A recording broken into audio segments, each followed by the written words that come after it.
Hello, everybody. My name is Phoenix, and I am yet again here to talk to you about Forsaken today. So, today, similar to my last video, is going to be a character centric discussion where I talk about all of the killers of Forsaken, starting with my personal least liked and ending with my personal most liked. This won't really be a balanced discussion, sort of like the last video, more like my own feelings and thoughts towards everyone on the killer roster.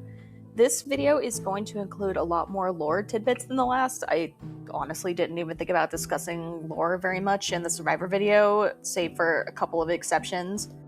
But I think killer lore is a much more interesting opportunity to talk about anyways. Since this could get quite lengthy, as always, timestamps will be in the description below. The killers of Forsaken are definitely fewer in number than the survivors, but they are much more unique in their abilities and are a good example of quality over quantity. While some of them do share similar abilities, in my opinion, they all do bring something different to the table, and there's definitely a character that should fit everybody's bill. Without further delay, let's get right into the discussion. Starting off with my least favorite character on the killer side of things, the character that I dislike the most in almost every aspect is Slasher. I don't hate this guy because he's strong, because he's honestly not. I don't hate this guy because he's the worst killer by many player standards. I hate him because I have the absolute worst time playing against a good Slasher. And I also have a terrible time trying to play him myself. Yes, he's all stamina management, and that is my shortcoming as a player that I'm trying to improve on. But that doesn't mean I can't have a bad time when I'm playing against the stamina management check of a killer that is Slasher. I simply don't find it fun to get walked down and trampled by a killer that can only do melee ranged attacks. Naturally, for a melee-based killer, his counterplay is maintaining distance on him. But that is pretty difficult to do when he's given tools to stick to your backside like glue, a la Raging Pace, which slows Slasher down from running speed, but allows him to regain stamina as well as granting him stun immunity while pressuring the survivor you are currently chasing. Behead is also kind of a whatever move. It's just another melee attack that is good for quick confirming kills and not much else. It inflicts helpless, which means survivors can't use their abilities for a few seconds, and I guess it has its situational uses, but I feel like majority of the time it's simply just not worth using it for that purpose. Better to pocket it and use it to kill that low HP survivor to give yourself more time on the clock because God knows you need it because you have zero mobility tools and need to get in close to your next target to do anything. At least he has a smaller terror radius, so he can sneak up on those survivors that don't know what day it is and have absolutely zero situational awareness. I feel like I have very little agency in chase against a Slasher because he's literally built to be a master of 1v1s, and you will not survive for very long without the help of your team. If you are in a position where you are on your own, you are screwed, unless he makes a pretty severe mistake. You better have a good chase start, or he'll be up your ass and will run you down until you're right back into the lobby. I have held a decent chase against a very good Slasher player, only to make a single mistake that cost me the entire chase, and that is a horrible, horrible feeling. He is very unforgiving to play against, and I feel like expecting absolute perfection out of a survivor or anyone in general is just unreasonable because we are all ultimately human and we will make mistakes. No one can play perfectly all the time. And this is where your team is supposed to come in and help you, but unfortunately my guest players keep charging the killer closer to me, so there's that. This killer is also just not very fun to play as, since, again, he's basically a melee-only killer that relies on just walking people down until they die. He's also the starting killer that everyone has access to at the start of their time in Forsaken, and honestly, he's not a very good starting killer at all. While he is simple on paper, Slasher requires good fundamentals in order to be played well, and that is something that players who are just starting out won't really have, and also won't learn by just getting their asses beat over and over. Simple does not always mean easy or beginner friendly. I feel like I'm bashing my head into a wall when it comes to Slasher, because I understand the idea of what to do against him, but at the same time I can't apply that knowledge to my gameplay and it creates a very frustrating experience. I just think he's poorly designed on all fronts, honestly. This killer is just my kryptonite, and when it comes to my survivor gameplay is where I feel I need the most improvement. I definitely think it would be worth my time to play as Slasher more, and that's a goal I'd like to set for myself, but I also know if I force myself to play a character I don't like, I just won't have a good time and it'll burn me out very fast. Shit, even in competitive 1v1s, this killer has an average chase time of like 60 seconds, which is really fast compared to the other killers. He's just a monster at mowing down one person, and that's all he's really good at. When it comes to Slasher's lore, barring the fact that he is basically just Walmart Jason due to copyright concerns, it's actually pretty interesting. He has a lot of nods to his original inspiration being Friday the 13th Jason, down to his real legal government name being Jason. If you're familiar at all with the movie The Last Guest, Slasher was a member of the Bacon Hair Nation that was actively carrying out a genocide against the guests through public execution and forced labor. Oh my god, this is a children's game, what the fuck, Roblox? Jason had no friends and was a social outcast, and had only the support of his mother Paula as he was drafted into the Bacon Guest War. He was killed in combat, but his body was recovered from the battle zone and revived through use of the necrobloxicon. The necrobloxicon. I simply can't with all these horror movie references. This is amazing. I love this. As a test subject to become a super soldier, it was put through various cruel treatments while being kept in inhumane conditions by what used to be his own home nation. He escaped from Area 51, where he was contained, and how exactly he ended up being forsaken is not currently known, but because of the Bacon Guest conflict, he harbors a hatred for Guest 1337, the last guest, although I'm pretty sure it's documented that they never actually met pre-Forsaken. His lore is pretty metal, I'm not gonna lie, and as someone who appreciates references, I love that his story is jam-packed with nods to the classic horror franchises such as Friday the 13th and Evil Dead. I still hate this character gameplay-wise, but I love a good story, especially one this dark and kinda fucked up. Okay, I promise it's pure coincidence that the first two killers on my personal list just so happen to be in order on the actual roster. In my opinion, Cool Kid is a killer that should probably be the starter killer over Slasher. He is extremely simple, with an easy to understand kit that is very beginner friendly, but still maintains a level of effectiveness at all levels from what I can tell. Cool Kid's main strength is his walk speed override, which is your usual run-of-the-mill dash ability. He shoots forward in a straight line, and if he successfully lands the dash, does a massive amount of damage that also inflicts survivors with the burn status effect. There's so much bullshit involved with burn. Firstly, it's the only debuff status effect that can actually kill a survivor passively, which is just bad. Corruption can't kill, bleed can't kill, poison can't kill. Burn can, though. If Cool Kid lands a walk speed override, the total damage can be up to 47 points for one dash. That is ridiculous. Even if it's a difficult and inconsistent ability to hit, walk speed override has a pretty long windup and does give the survivor a fair amount of time to react, i.e. 7 frames. So my biggest issue comes from the two minions that Cool Kid can summon that act as tracking and also a zoning tool. Got a survivor in a corner? Use your minions and force them into a lose-lose that they can't get out of without help. The minions can also inflict burn, by the way, if they hit a survivor. Cool Kid is just a zoning machine, and it just feels really bad to play against. However, as much as it seems like I'm complaining, and yeah, I kind of am, I don't feel like it's unfair. I think his abilities can both feel pretty bad to play against, but also be earned abilities that the killer has to execute well to get value out of. I just don't have to like it. He has a projectile that he can throw in the form of Corrupt Nature, which is literally just a brick, which goes through walls and slows survivors on hit, and does a little bit of damage. It's kind of whatever, it's there, and I suppose it functions as Cool Kid's sort of anti-loop ability that makes it harder for survivors to loop one particular area. It slows down on hit, as previously stated, and does allow him to catch up a little bit.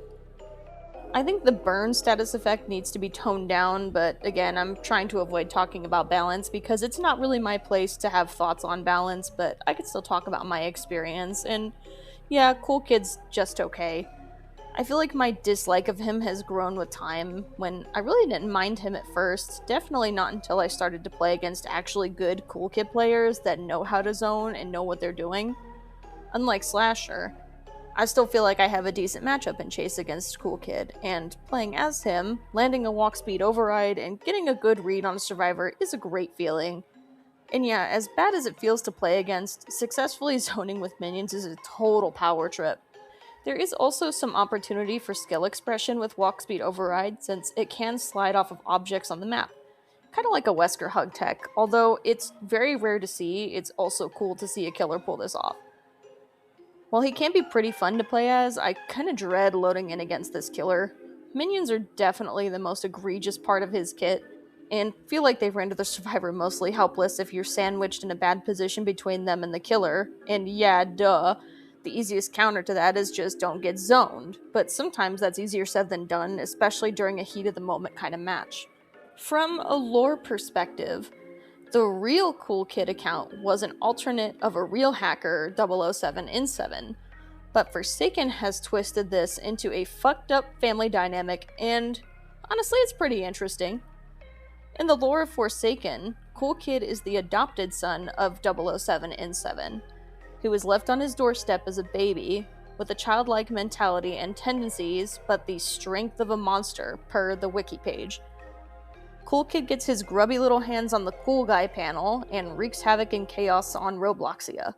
This is mostly apparent at the Work at a Pizza Place map, where we see the aftermath of the destruction, and he is later forsaken by the Spectre, who manipulates Cool Kid into thinking this is all one big game of tag with the survivors. He is a literal 10-year-old after all, and thinks the rounds are a game to be played.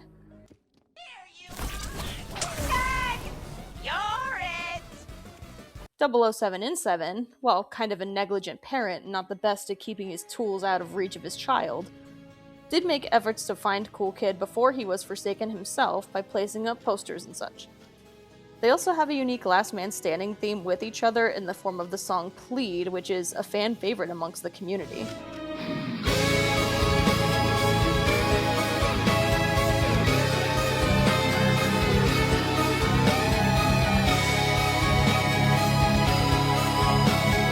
While the story writing is not the best, and not really accessible without doing some research outside of the game, the ideas are there and set up for a pretty emotional story of a struggling father trying to take care of his adopted son that doesn't know his own strength. And as Cool Kid's mental state deteriorates, showcased through his milestone cosmetics, by the end, he no longer believes that he is playing a game and embraces the ability to ruthlessly kill anyone he encounters in the realm of the Spectre. Sixer was a killer I liked way more as a brand new baby player. I feel like in the time that I've been playing the game, she has gone from being one of the worst killers in the game to being an absolute menace in pubs, to the point where some are calling her the definitive strongest killer in the game right now. She got a series of changes the last several balance patches that have pretty drastically altered her playstyle. I actually don't have too many opinions on the changes myself, but I happen to know someone who feels very strongly about these changes, and the character as a whole, who can speak on Guest 666 much more passionately than I can. So, I'm bringing in some help for this bit. What's up, gentlemen and ladies, theys and thems? My partner Phoenix has graciously given me the opportunity to gush about my favorite character in Forsaken, Guest 666, also known as Sixer. For those unfamiliar with Sixer, he is gender fluid, meaning that they use any and all pronouns, so I will refer to her with multiple pronouns interchangeably. I'm going to take some time to yap about Sixer's lore and character design for a moment, so if you're only interested in the gameplay aspect of the character, feel free to skip to the timestamp somewhere here on the screen. Sixer is a guest, which in the world of Robloxia is a race that is being hunted down and exterminated by the bacon-haired terrorist organization. Now, because of Guest being treated like less than human by a lot of the population, as well as her having the devil's number 666 in her name, Sixer had a lot of rumors spread about him. Isolated and alone, one day Sixer met Noob, who was the first person they had ever interacted with that didn't judge him based on the rumors spread about her. Noob had given them the nickname Sixer, showing he accepted Sixer for who he was, and made her feel like they had a place in the world. As Sixer was one of the first 999 guests, she couldn't speak, so they had to communicate with each other by writing in a notebook, passing it back and forth. This led to them taking up writing as a hobby, keeping a journal on things that they saw, places she had been, and things he and Noob had done together. The two would go to parties together, go on adventures, play video games together, and would even spend nights just hanging out, talking about life. Sixer's bond with Noob made her feel less isolated, and he started to feel more like a normal person as long as they were together. But whenever they were apart, those feelings of anxiety and self-hatred would return. Sixer thought that they were nothing without Noob by his side, that she didn't deserve to exist and could never be normal. This led him to becoming afraid of losing Noob, the one person that made her feel like he was human. To cope with these negative emotions, Sixer started using and abusing scripts, cheats that altered their body and mind, including giving him the ability to speak. Noob noticed the changes in Sixer, how they were more emotionally unstable, more aggressive, mean-natured, and even more possessive of him. He started to notice changes in her physical appearance, and watched him start to lose themselves. But even so, they continued to hang out together, not knowing what the future had in store for them. One day, they met on the same shores of Beach House Paradise where they first ran into each other. Noob attempted to confront Sixer about their script abuse, which caused Sixer to lash out at Noob. He hurt her only friend, shattering the bond they shared and causing Sixer to run away while Noob began to spiral into a depression.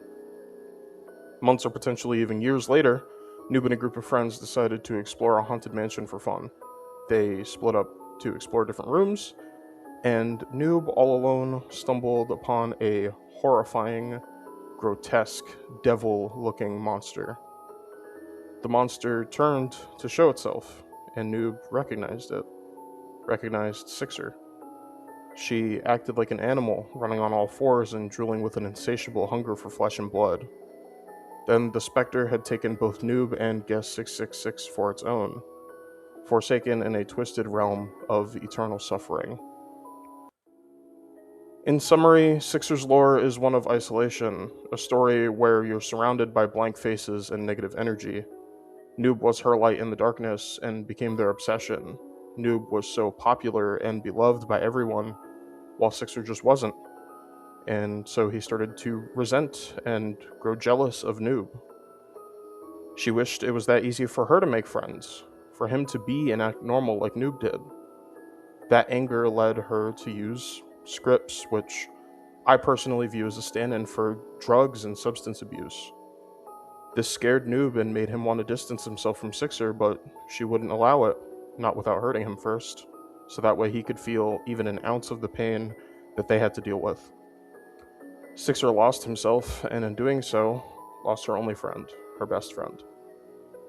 I love this story so much, even if the way it's written is very, I'm 13 and this is deep, because the message it conveys is actually impactful, as simple as it may be.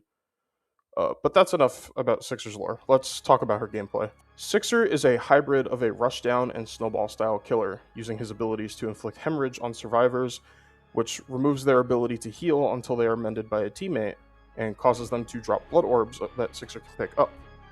You can spend some blood orbs after using a basic attack to do a follow-up lunge called Eviscerate, which does very little damage, but it also inflicts hemorrhage, making it very good for a hit-and-run playstyle, allowing you to mark multiple survivors with hemorrhage quickly.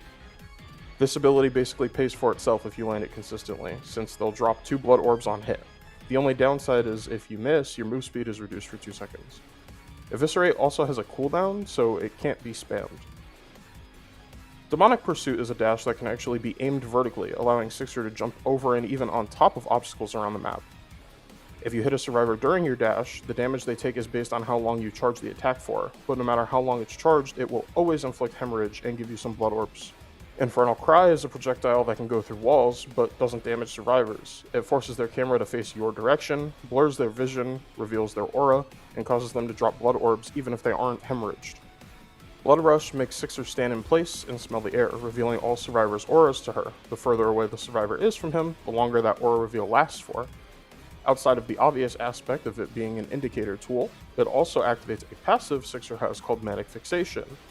This gives them a gradual speed boost while chasing any highlighted survivors. Once you fill your blood gauge, Blood Rush is switched out for Blood Hunt. When activated, the following list of things take effect for the next 25 seconds. The map becomes much darker, and her terror radius is reduced by half. His cooldowns are instantly refreshed and gain new effects, such as Infernal Cry now dealing damage to survivors and Demonic Pursuit having increased damage. Blood Rush is disabled, but in exchange they can see all survivors' auras every 5 seconds. Her base movement speed is increased by a flat 4%. On kill, all cooldowns are instantly refreshed, and the duration of the hunt is increased. During a chase, the hunt timer ticks down slower. The round timer cannot end.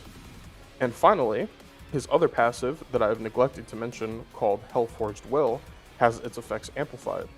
Normally, it reduces the effects of stuns and negative status effects, such as slows, by 25%, but during a hunt, this effect gets buffed to 50%. Once the hunt ends, you lose all blood orbs, and it'll cost more blood orbs for your following blood hunt.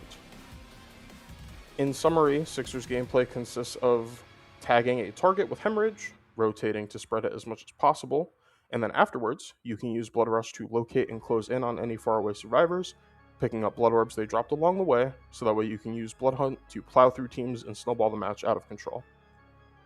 Or at least this was her optimal intended gameplay style until the changes they received. When Sixer released, he was extremely controversial due to how volatile their kit was. Some said she was the best killer in the game, others said he was bottom 1 worst killer in the game. The reason being, it was extremely easy to loop Sixer due to them having a larger hitbox size because of his big body. This made her get stuck on corners of obstacles a lot, making small loops the most optimal, safest places to be against them. Most killers have survivor-specific matchups they have to be careful of, and I'm not saying Sixer didn't, however his biggest matchup check was a fucking table. Sixer players of course adapted to this, and learned that they could simply use Demonic Pursuit to jump over or even on top of loops, assuming the speed boost from Manic Fixation after hitting a Infernal Cry did not cut it. This added a layer of depth to the killer's skill ceiling, considering she had a relatively low barrier to entry with her skill floor, unlike most other killers in the cast. At the casual level, they were unbeatable, running people down and tearing players apart, whereas in higher playtime lobbies they simply looped them and played together as a team. This made discussing Sixer's balance and strength very volatile in the community, with some players taking a stance that she ruined the game, and others saying he was a wasted killer slot. What the devs did to fix this issue was controversial to say the least, nerfing the speed Sixer got from Manic Fixation in exchange for a smaller hitbox to make looping them more difficult. This also came with other tweaks, such as a nerf to Hellforged Will, reducing the effect that it had, as well as removing the stun immunity Sixer used to have during Blood Hunt, and an increase to how much blood is required for a Blood Hunt. These changes made the killer feel easier and less frustrating to play, but also gave them a new playstyle that was infinitely less fun to face. I like to call this playstyle Beeg Slasher. Instead of tagging and rotating with Hemorrhage to farm constant blood hunts, you can just use Blood Rush to reveal auras for Manic Fixation, run somebody down with basic attacks and Eviscerate, use Demonic Pursuit to punish mistakes such as missed cooldowns or poor stamina management, and then use Infernal Cry to continue to run them down after resetting the chase and regaining your stamina so you can close the gap. The smaller hitbox size combined with her insane movement speed makes looping him nearly impossible without help from your team or strong mobility tools such as Elliot's Rush Hour or Noob's Bloxy Cola. Sixer's current version is so strong that they are the only killers still played in a 1v5 format in competitive Forsaken, with all other killers having officially been moved to a 1v4 format. So how do we go about fixing Sixer's current issues? For starters, I don't want the hitbox size change reverted, as it makes the killer more accessible for more players. Instead, I think we should change how Manic Fixation's speed boost scaling works. Instead of gaining speed gradually while running toward a highlighted target based on their distance from you, instead the speed boost will now be conditional. Now, when a player is highlighted, Sixer will gain an instant 4% speed boost that decays by 0.5% per second. If Sixer damages a survivor, the speed boost will immediately end. This change makes it so, instead of Sixer being eventually guaranteed a hit, with the speed building up over time the longer the chase goes on for, Instead, there will be an initial burst of speed to help Sixer players try to circumvent a loop or prevent a survivor from playing for distance against him. Now you either have to loop chain to outlast the speed boost, get help from a teammate, or win a 50-50 mind game at the loop depending on the size, similarly to Slasher's Raging Pace ability. I think reverting the changes to Bloodhunt and Hellforged Will would be nice, as they fit the theme of the character feeling like an unstoppable monster during the hunt more. But in exchange, I'd remove the base kit 4% speed increase you get during the hunt once you're in a chase. That way it would help you sneak up on players or close distance outside of a chase, but not change the core dynamic of Sixer's chase aside from the return of the stun immunity. Sixer is a character that means a lot to me, and I want to see be in a fun, fair, and healthy spot for both killer and survivor players alike. I hope I was able to get that across with my section here. I want to thank Phoenix for letting me on to talk to you all about my favorite killer in Forsaken, and I hope you enjoyed my yap session and continue to enjoy the rest of the video. Back to her now. Take care. I widely agree with what Yoshi says about Sixer, and I like the suggestions that he has to fix her. Huge thank you to Yoshi for agreeing to help me out with this section. I'll put a link to his channel in the description. Please, please, please, please go show him some love. He is a wonderful human being and has always been so supportive of me.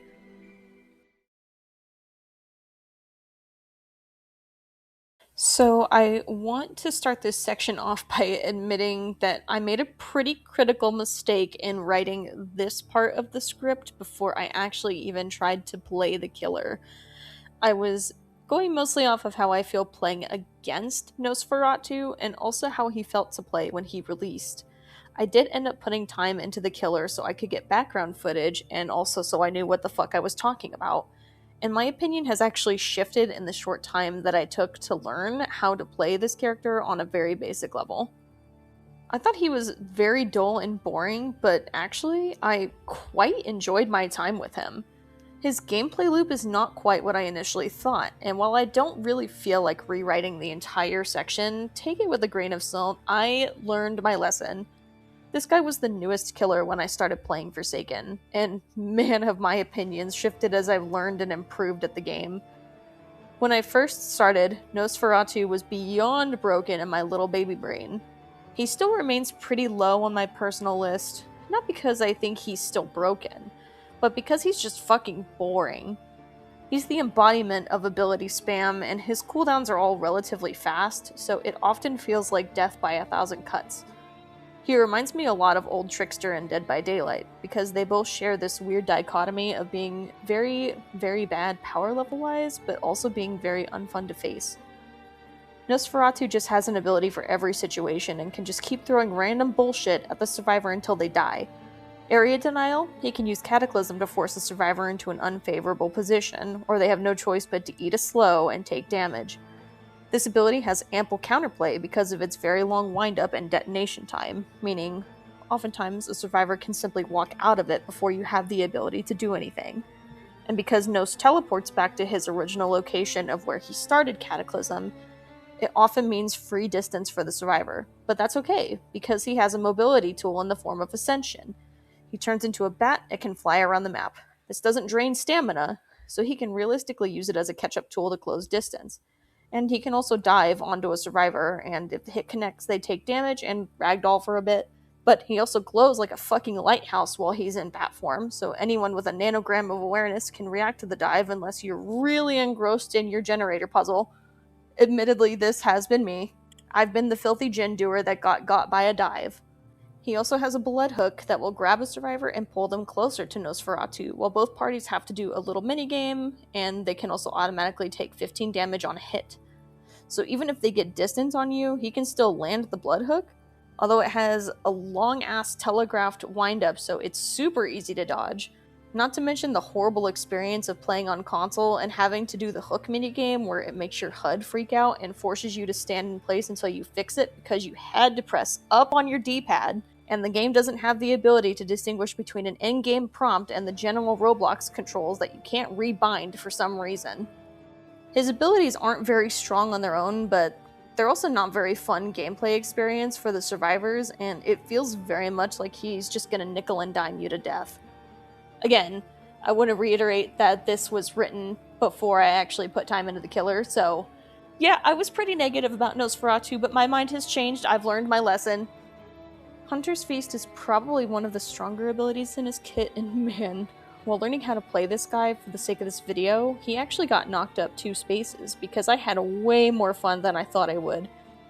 Hunter's Feast is a projectile that can be redirected, and when it successfully lands on a survivor, Nosferatu is granted with almost complete invisibility, plus the survivor that it's inflicted gets increased damage. So what's been really fun is hitting Hunter's Feast and using the invisibility to rotate to a low survivor, or using Ascension to get on high ground, snipe a particular target with Hunter's Feast, and then walk them down. I kind of feel like my third eye has been opened now that I'm putting more time into this killer. I absolutely hated him before, but the tag and rotate playstyle is really fun, and Bloodhook is satisfying to land, of course. He can still be pretty spammy and annoying, but it's recently dawned on me that he doesn't have to be. You can be methodical and patient with your abilities, and catching even good players off guard is always a fun time. One thing I hear a lot is that Nosferatu is supposed to be a stealth killer, but I never really took him as a stealth killer as much as a rush-down Swiss Army knife type of killer, and until recently, never really considered him to be an ambush killer, but I think that title fits him much better than stealth killer. And to be fair, true stealth just wouldn't really work in Forsaken because of how the game is structured, and that's probably a good thing because stealth is almost always boring as hell. Nosferatu is in such a weird place. I hated playing against him, I hated playing him. I consider him just very boring, spammy, and terribly designed. His model is cool, so at least he has that going for him. Also, I have to admit that the ability to fly freely around the map is quite nice, and I actually enjoy it as an ability. And after the buff for Hunter's Feast, I may actually really need to rethink my stance on him being a stealth killer, because I get jump scared by this fucking vampire more than any other killer at this point. God, his lore is dull. He's a vampire, that much is obvious, and the coven of vampires that he hails from have a very strict hierarchy that enforces rules upon them. One of these rules is in regard to the killing of Robloxians, to avoid detection, and as a result wiping out their kind. They only kill when they need to feed on blood. Nosferatu is a rebel, and doesn't like this rule, and wants to kill whoever and whatever he wants, so he rebels against the coven and goes on a killing spree, then flees as he is being prosecuted for his treason. The Spectre notices this and offers him a deal to kill in its realm without the limitations and rules put in place by the hierarchy, which Nos gladly accepts, and he willingly steps into the fold. Man, everything about this killer is boring. His power is boring, his lore is boring, playing against him is boring, I really just don't like him. At least his chase music is good and actually really nails the feeling of being chased by a vampire.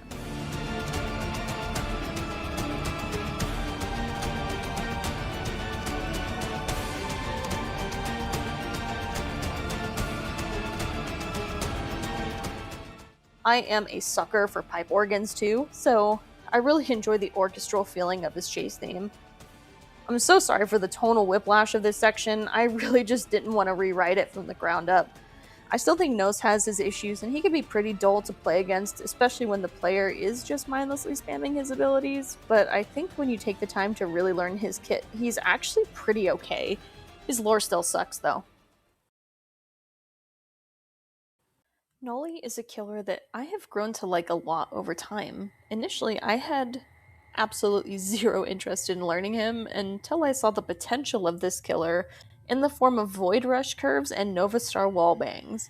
This killer is definitely a unique take on the idea of a deception-style killer. Think of Doctor from Dead by Daylight if he could spawn fake generators on the map and had a dash ability. Noli is super fun and very skill expressive, but his learning curve is actually extraordinarily steep. He's not a character that is easy to pick up, play, and immediately be good at least for me. I still feel like I struggle against competent teams and decent survivors. Chaining his Void Rush on multiple survivors is an amazingly satisfying thing to pull off, and being able to predict survivor movement to land a good Nova is always satisfying as well. I regret to say it does seem like he struggles with the current state of the game, and his lack of ability to deal with stuns is definitely impacting him in sweatier lobbies. I like that he does not fully lean into being a dash slop killer like Cool Kid. He comes with other tools to help him out. Void Rush is very fun to use, and it has much more of a curve to it, and it's possible to hit some outlandish rushes around corners because of the way it works. It's also a very fun ability to use because of the fact that Noli can ping pong off of survivors he hits with Void Rush and can chain rushes together before committing to a full slam. Every consecutive re-rush increases the damage the slam will do as well. Nova Star is his main crowd control or anti-loop ability. It is a projectile that can be manually detonated, giving it decent mind games and giving the killer player more agency while using it. Although he is a more difficult killer that takes patience and practice to learn, he is a complete noob stomper. I have distinct memories of struggling against Noli when I was first playing the game as a brand new baby player, especially when learning how to tell what is a hallucination and what's real. Inexperienced players don't know that fake Noli clones don't throw Nova Star, or that fake generators have visible tells that set them apart from real ones. It's easy to fall for these tricks before you have the knowledge equipped to deal with it. So, in lower skill level lobbies, he gets much more value out of his hallucinations and deceptive abilities. However, this falls off pretty dramatically as players get more experienced, and he leans into being a much more chase-centric killer. While I do like this aspect, that the character, in a sense, evolves with player skill and experience, I can also see arguments for why this is bad design, and surely there must be a way to make his hallucinations useful in more experienced lobbies, without making him a complete baby player stomper. I won't get into balance and design, as it's not really my forte. This killer is very fun. Although I feel like he's a little on the weak side at the moment, I do wish he would get some meaningful changes other than simply buffing his walk speed slightly. I think the change to his curve window for Void Rush was great and gave him more flexibility in chase, but he still needs help as he struggles at wide loops and Void Rush gets completely shut down by guest block like every other dash ability, to be honest. But regardless, I've had a great time learning him and I definitely plan on keeping him in my killer rotation. I also really like playing against him because it is very satisfying to dodge a Void Rush, and he's one of the killers where a win really feels earned on the part of the killer player. People can get some sick, nasty curves with Rush, and when they're really good, it's very fun to see and very fun to watch. Nova can feel kind of frustrating to play against, but also, it's his only way to deal with larger loops that are too wide to curve around, so once it's on cooldown, he really has nothing, and the player is more or less safe if they're managing stamina well. Noli's lore is pretty okay. He reminds me a lot of Loki from the Marvel Universe in the sense that he is an ancient being, a deity that uses trickery and illusions to get what he wants. He is a selfish individual, and all about putting on a good show. He has a history of being a sort of showman or entertainer that inadvertently inspired a group of hackers like the likes of 007 and 7. He is a con artist and a scammer. The very crown he wears was stolen from another being. He is also, aside from Nosferatu, the only killer that is in the realm willingly. Since the Roblox admins were in the process of trying to wipe Noli's existence out, he was actively in a state of decay, as they worked to remove every trace of him from existence due to the destruction he had caused. He was in the process of dying and rotting away, so he made a deal with the Spectre in order to stay alive.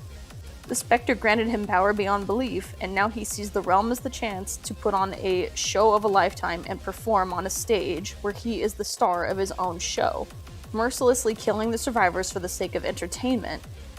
Being that the Spectre and Noli seem to be on good terms with each other, it is implied that Noli is kind of the favorite of all the killers and did not require any manipulation or corrosion by the Spectre to do its bidding. It's more like a partnership than a master and servant dynamic. The Spectre even granted Noli his own realm, being the Tempest, where he presumably lives while he's not killing survivors. He's also one of the only killers that actually has voice lines for his default skin, aside from Cool Kid, and this gives him a little bit more personality than the rest of the killers, and that makes sense for his character. It's also very on brand that a lot of his voice lines aren't actually his own words, but rather phrases he's stolen from other characters and sources.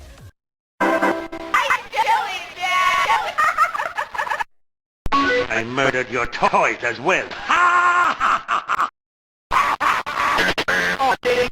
Noli is basically a walking, glitched out soundboard, and it's hilarious at times.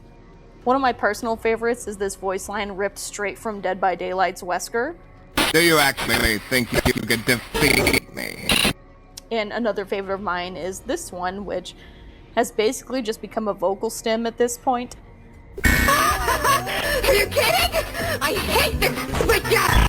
We love a charismatic psychopath in this household, and Noli is just a silly little guy.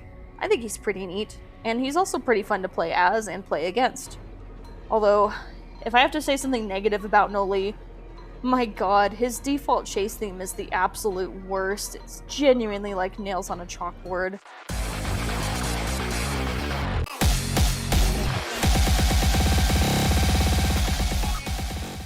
I highly recommend using any skin that changes it to save your ears from bleeding, because literally anything is better than this dog shit. 1x, 1x, 1x, 1. The killer that made me want to play Forsaken to begin with. I've explained my history with 1x in my previous video, so I won't get into all that again. But for a while, I really wrote this killer off as not being for me, and while I still feel that way to some extent, I have given him another chance while leveling him up to milestone 4. And I'm glad I did, because I'm having a much better time with him now than I first did. I still feel like he's very much a gambling killer, and his projectiles can feel very much like a guessing game for both the killer and the survivor. Although the fancy word for guessing is predictions. Landing those hits is immensely satisfying, and his potential to quickly wipe a survivor out is astronomical. I think for as strong as this killer can potentially be, his kit is actually very simple and easy to understand. Entanglement is a small projectile that pulls the survivors towards 1x while holding them in place for a short period of time. Mass Infection is a larger, wider projectile that is basically just raw damage, but has a long, loud wind-up that can be heard globally throughout the map.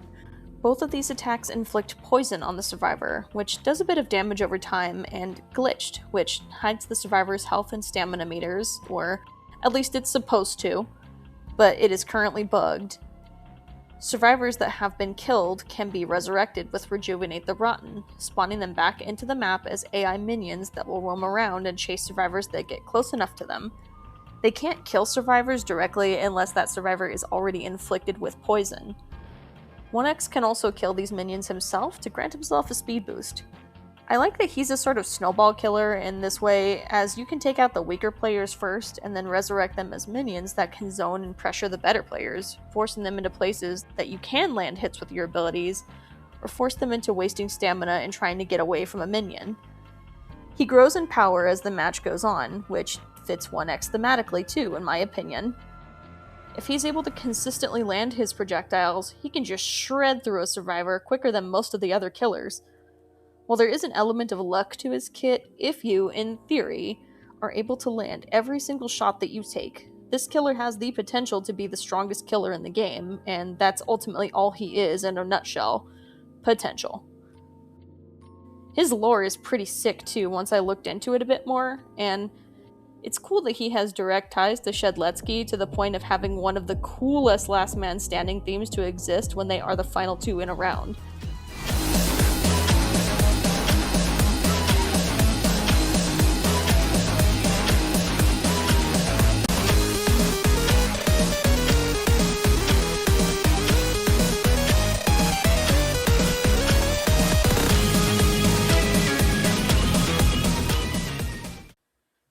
Basically, 1x is the physical manifestation of Shedletsky's hunger for power, selfish ambition, negative emotions, and hatred.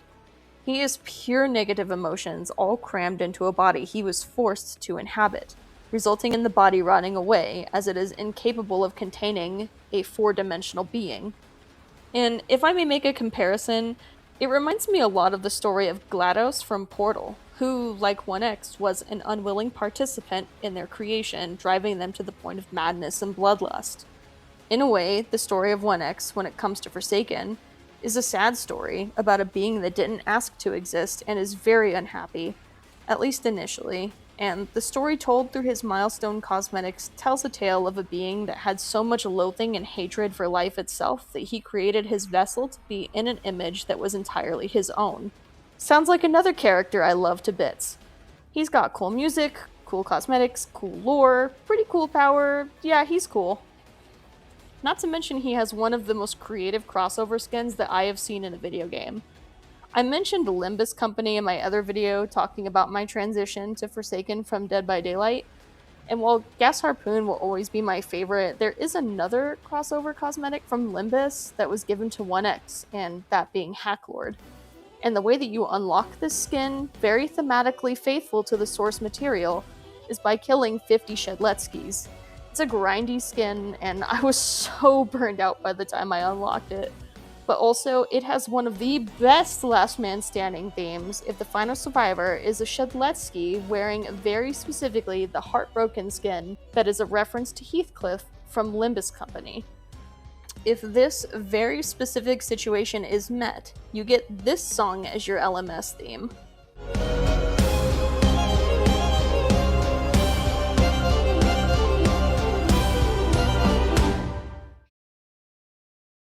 I think it's just really cool, and I'm very easily impressed. There have been many times I've seen Hacklord 1Xs purposely leave heartbroken Shedletskis alive on purpose just so that they have the possibility of hearing the theme. 1X has become kind of my brain off killer since it's easy enough to just mindlessly spam his projectiles, and if you have a good idea of survivor pathing and juke patterns, it's not hard to get lucky and just hit them with everything that you have. The biggest problem I have with 1X is the lack of consistency, and unfortunately there is not much room for skill expression when all of your shots are based on luck and predictions. There is some. You can mind game survivors by spinning your model around before you fire your projectile, but again, you're kind of just hoping the hit connects. There's not really any point in going for snipes or cross-map shots, and also his projectiles don't have any verticality. When you fire them, they travel in a straight line in front of 1X and can't be fired upwards or downwards, making him downright painful on some maps that have a lot of elevation. I don't know if allowing him to control the elevation of his shots would break him, but he's really the only killer with this problem, and it can feel annoying to miss only because the survivor decided to step onto a platform that most other killers can deal with easily. After his recent rework, he is much stronger and went from being a bottom-of-the-barrel killer to a top tier. While he has his issues, he's very fun, and at this point I would consider him a secondary killer main. What can I say about John Doe that I did not already previously say? I'll try not to make this section too long, but no promises. This killer is the reason I continue to play Forsaken, and is the main reason I want to continue improving at the game. I love this killer. I think he's well designed, extremely well balanced, while being consistently strong. I think John Doe has a very manageable skill floor. He's not terrible to pick up and play, but his skill ceiling can feel nearly infinite. John Doe requires good decision making, map awareness, game sense, some level of mechanical skill, but not a terrible amount, and above all else, patience. I still have a lot to learn, even with all the time I've already put into this killer. While I definitely feel like I'm in a better spot than I was when I started, sometimes I still get humbled, and usually it's because of the mistakes that I've made. To break down his abilities very quickly, he has Arrow 404, which is just a global aura reading ability, Digital Footprint, which he has 3 of and can place them down on the map anywhere he realistically wants to, and when triggered by a survivor running into them, slows the survivor, inflicts damage, and also grants John a speed boost. And lastly, he has his spikes in the form of Corrupt Energy, which travel in a wave and can be used to damage survivors directly or act as a temporary wall to box survivors into an area. I like the versatility of John's kit. His main strength is being able to box survivors in and trap them with his spikes for an easier or guaranteed kill. It's always satisfying to see that you fully trapped a survivor in, but sniping with the spikes is always fun as hell. It's like hitting wallbangs with Pyramid Head on crack. One thing I did forget to mention in my last video is one of his passives leaves a trail behind him wherever he walks, and if a survivor steps on it, it does a bit of damage and inflicts Corrupted on the survivor. Corrupted is a status effect that essentially just does chip damage, but if you use the trail when you have someone cornered, combined with his very high damage M1, You can end up doing over 30 damage to a survivor. His damage output is kind of wild, actually, but the trade off is that all of his windups, from his basic M1 to his spikes to placing his footprint, are all very slow and predictable. Because of how slow things are to wind up, everything has to have meaning and intent, otherwise, you're just wasting your time. Not much can be done about the slow M1. I think he needs it since his damage is higher than other killers, but the spikes can be worked around. While they are slow to wind up, if you're going for a snipe, you can do what I believe is referred to as spike flicking. Spikes will come out of the ground in whatever direction John Doe is facing. So if you're targeting someone from further away, you can look away from them, start the trail of spikes, and then use your shift lock to quickly snap your camera to them, and the spikes will follow. You can also shake your camera a little bit to make the spikes much more sporadic and random versus a straight line that they usually come out in, and cover more ground against a juking survivor. This is possible, but a little bit difficult on console. He has another passive that allows him to better deal with stuns. As you can imagine, long windups make him quite susceptible to things like a Shedletsky slash, Jane Doe hatchet, or god forbid a 2-time backstab. And if he is stunned while using his spikes or using his 404 ability, he can parry it and get what's called unstoppable, meaning the duration of the stun is reduced, the ability that was interrupted comes off cooldown faster, and he gains a speed boost for a few seconds, allowing him to catch up.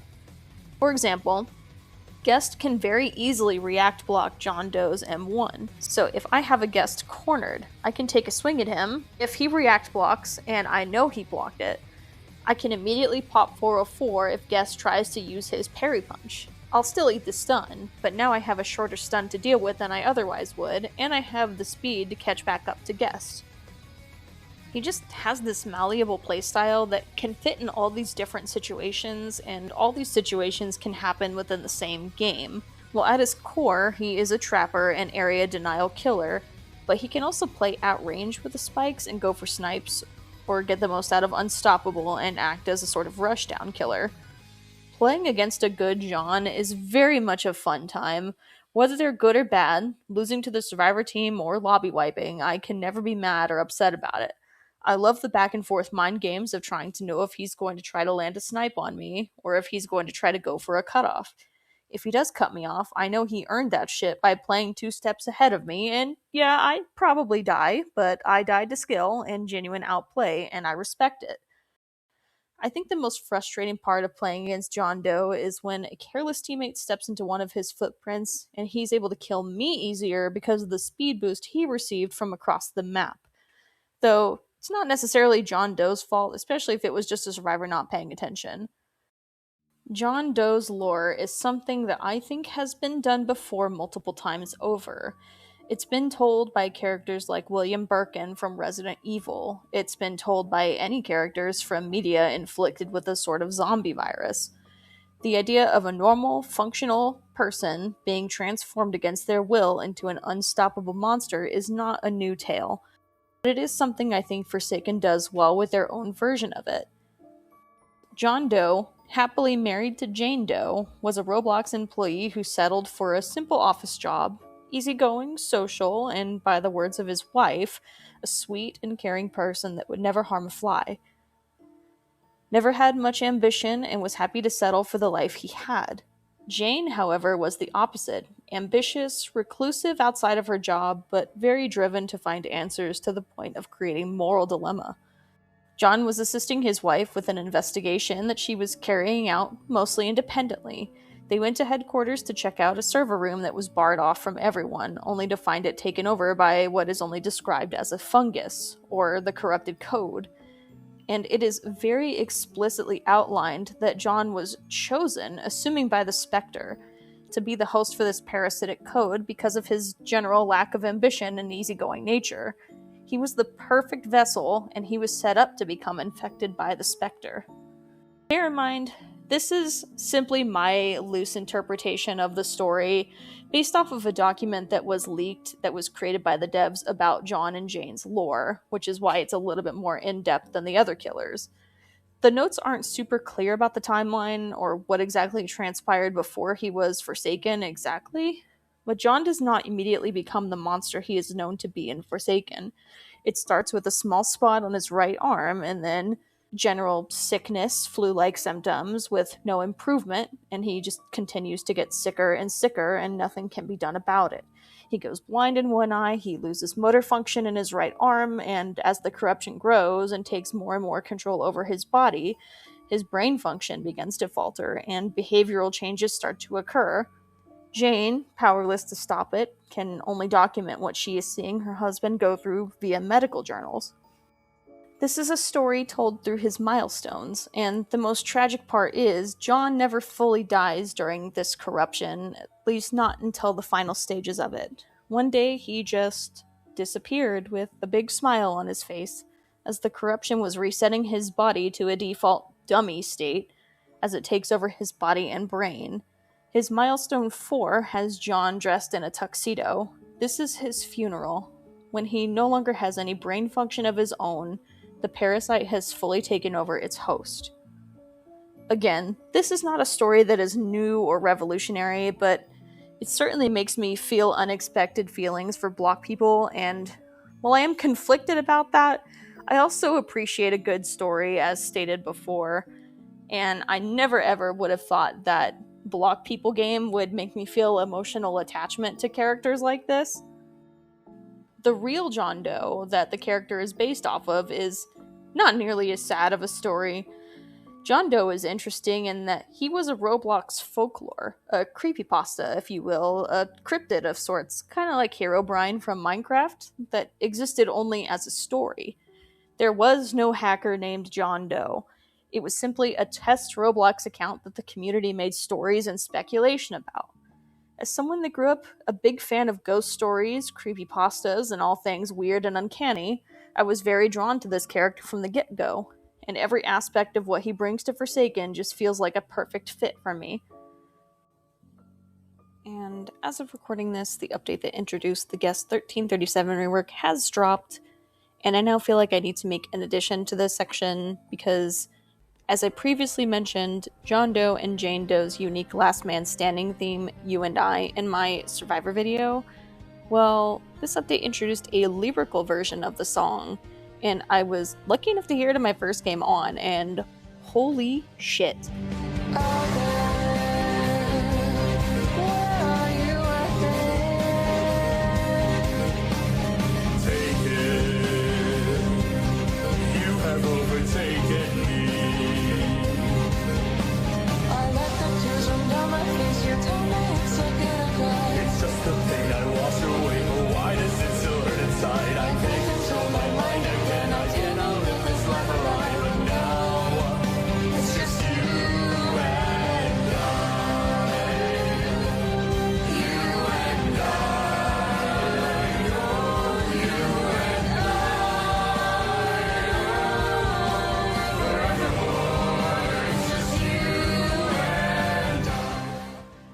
I legitimately got goosebumps from hearing it in-game for the first time.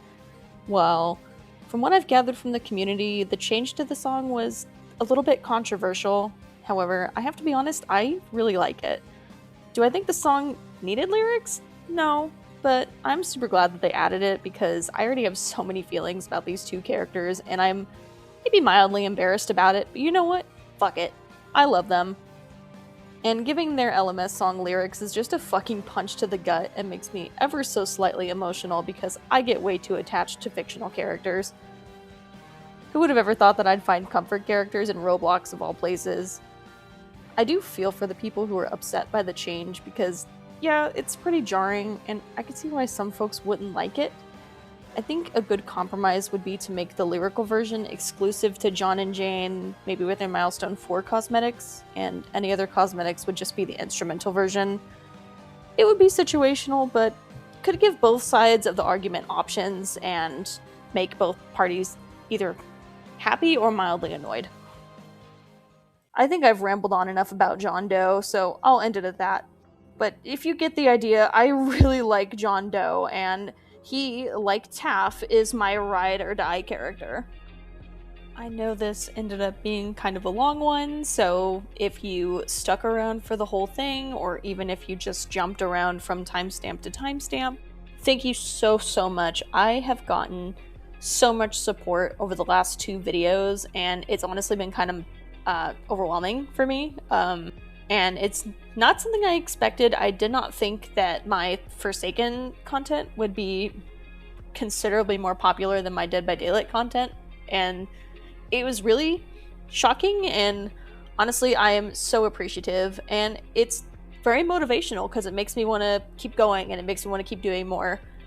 I could have held off on making this video until Azure came out, but I decided I wanted to just go ahead and do it, and then I have plans to give Azure his own video when he comes out, so he's going to be getting his own lore breakdown, my thoughts on his power, playing it. So I'm going to do it all in one big project. So I have ideas of what I want to talk about, so I'm pretty excited for that when he does roll around. Anyways, again, if you stuck around through the whole thing, thank you to anybody who has subscribed, liked, commented. I appreciate all of the support. Thank you again to Yoshi for helping me out with the Sixer section. Yoshi is my best friend, he is my partner, and he is like my rock, and he supports me so much, and I'm so happy that he decided to help me out and he agreed to it. So thank you everybody for watching, and I hope you have a great rest of your day.